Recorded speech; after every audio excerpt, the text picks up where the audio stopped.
Halo guys, welcome back to my YouTube channel di Indah Channel. Baik teman-teman, bagi teman-teman yang sedang menonton, jangan lupa untuk dibantu like, komen, dan subscribe-nya ya. Nah teman-teman, hari ini saya mau mereview ulang tentang pengusulan DAK tahun 2024 dalam sistem Krishna. Ini DAK fisik ya teman-teman ya. Baik, langsung saja. Ini ada review DAK fisik.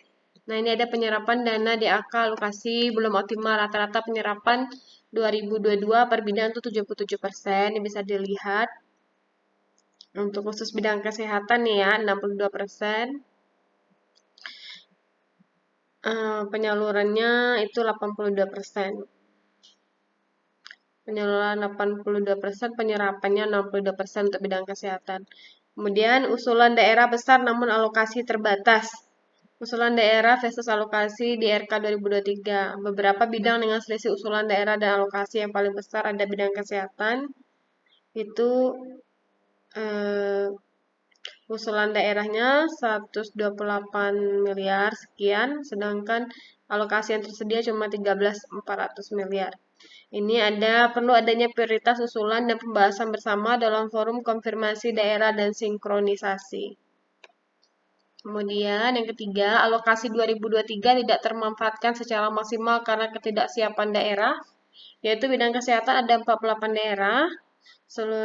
Misalnya Kabupaten Selayar, 95% pagu tidak teralokasikan dalam tahap rincian kegiatan atau RK karena ketidaksiapan daerah dalam memenuhi RC atau readiness kriteria, yaitu seperti lahan, DED, dan FS.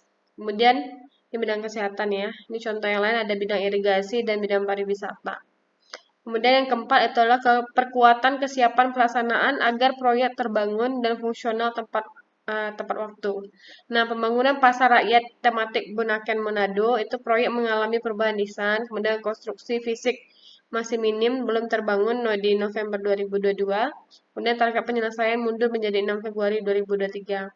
Kemudian ada pembangunan pasar rakyat tematik Ubud Bali, itu progresnya 46,6% pada November 2022. Kemudian target penyelesaian mundur menjadi 30 Januari 2023. Belum ada strategi operasional.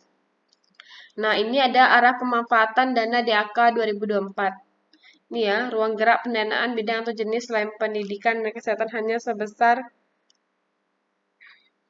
40-45% DAK fisik dan 1% DAK non fisik.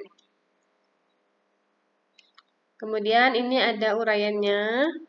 Untuk DAK fisik itu bidang kesehatan itu 13,4 triliun, sedangkan untuk DAK non fisik bidang kesehatan itu ada 16,1 triliun. Kemudian hibah ke daerah ada 0,9 triliun. Ini catatannya pagu per bidang atau jenis DAK 2024 akan dirincikan dan dimutakhirkan sejalan dengan proses RKP dan APBN melalui surat bersama Kementerian Keuangan dan Kementerian PPN atau Bappenas. Nah, rencana pemanfaatan pagu dana DAK 2024 itu adalah sebagai langkah awal integrasi pendanaan. Pagu indikatif DAK 2024 telah disampaikan bersamaan dengan pagu indikatif belanja KL 2024. Kemudian selain mandatory spending, pagu akan ditekankan pemanfaatannya untuk mendukung pencapaian target RPJM dan RKP seperti penurunan stunting, infrastruktur dasar, konektivitas, dan kemantapan jalan daerah, dan ketahanan pangan atau antisipasi perubahan iklim. Kemudian rencana pemanfaatan DAK 2024 juga mempertimbangkan yaitu menu atau rincian LOPRI, serta intervensi yang dilakukan 2-3 tahun terakhir. Kemudian rencana penuntasan, kesiapan dan kapasitas pelaksanaan, kemudian integrasi antar bidang dan jenis DAK, serta sumber pendanaan lainnya. Kemudian komitmen daerah dan kesiapan pelaksanaan proyek. Nah, dukungan Krishna dalam perencanaan penganggaran, ini ada jangka panjang, jangka menengah, dan jangka tahunan.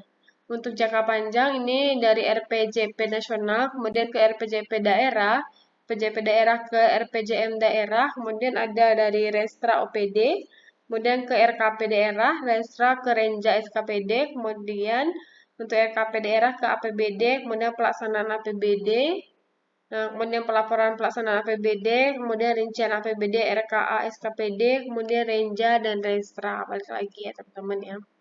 Itu untuk jangka menengah, jangka panjangnya bisa dilihat di sini. Itu ya. Fungsi pemerintah daerah itu di sini ya, teman-teman ya, ini pemerintah pusat. Jadi kita di sini posisinya.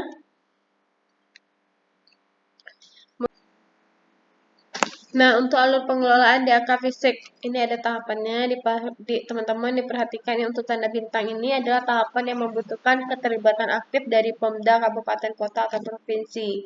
Nah, tahap pertama ada pra-usulan, itu penyusunan referensi oleh pusat.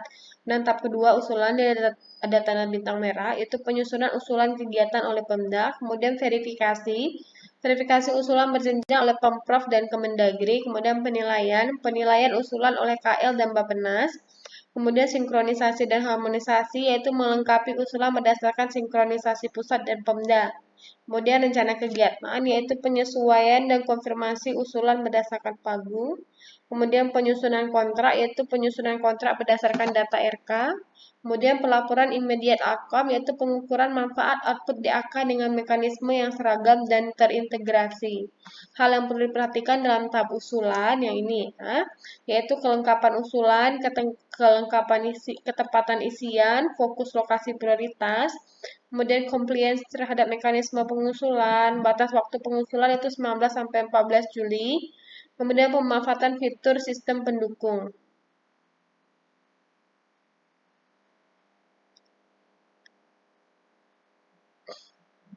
Nah, selanjutnya manajemen hak akses pengguna. Nah, di sini ada hak aksesnya, ada Bapeda, kepala Bapeda, Bapeda, OPD, admin, dan viewer.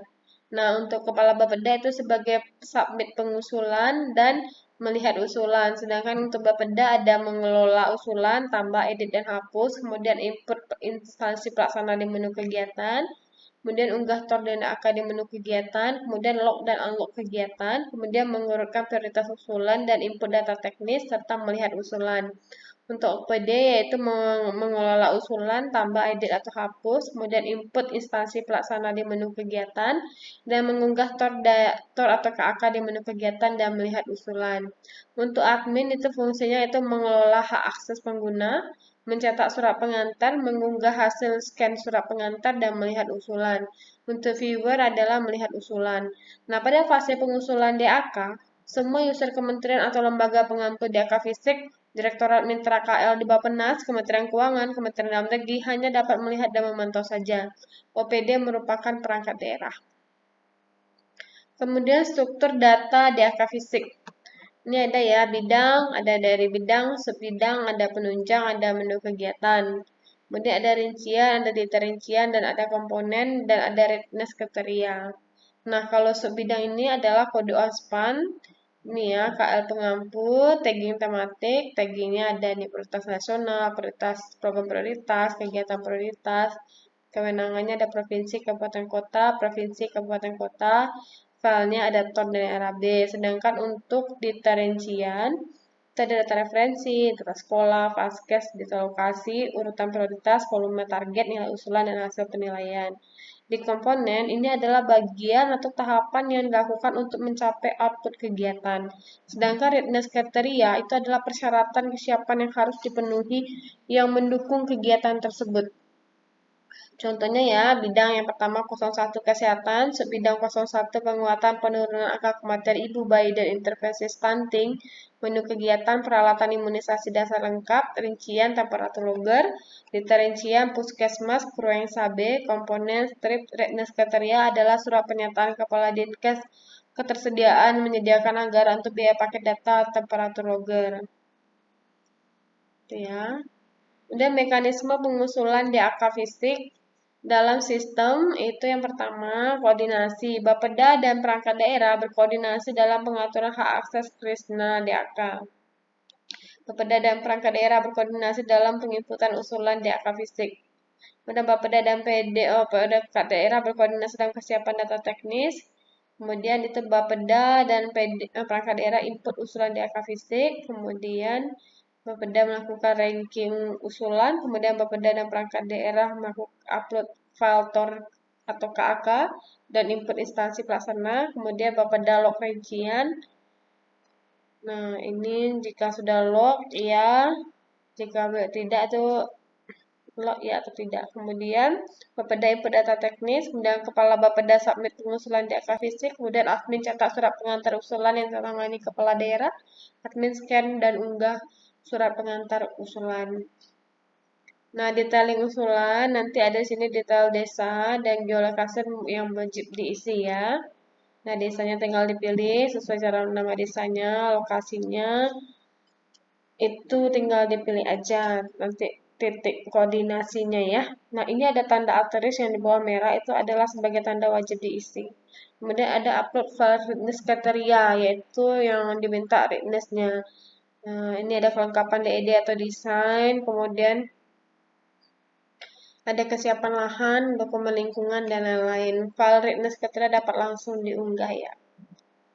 Kemudian detailing usulan ada unit cost komponen, itu unit cost per komponen dapat diinput di sebelah sini. Kemudian tracking volume usulan, track bisa men-track untuk tahun sebelumnya.